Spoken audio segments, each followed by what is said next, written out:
আসসালামু আলাইকুম। আপনাদের দেশবাসীর কাছে আমি একটাই বিচার চাই, আমাদের ছোট ছোট বোন রামিসার মতন মেয়ে, রামিসা, আসিয়া, এদের জন্য যেমন হাদি ভাইয়ের এ পর্যন্ত কোনো বিচার হলো না। হাদি ভাইয়ের বিচারটা আমরা আমাদের দেশবাসীর কাছে বিচার দিয়ে থাকি, যেন হাদি ভাইয়ের বিচারটা হয়, আসিয়া আপুর বিচারটা হয় আমাদের। তারপরে এই যে গতকাল রাত্রিরে আমাদের বোন আসিয়ার ধর্ষণ করে তাকে কত নির্মমভাবে হত্যা করা হয়েছে। নির্মমভাবে তার দেহ আলাদা করে খাটের নিচে ফেলানো হয়েছে। আর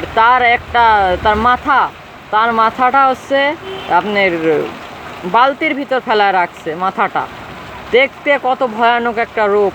এটা আমি দেশবাসী এবং সরকারের কাছে এবং আইন বিভাগের লোকের কাছে বিচার চাই।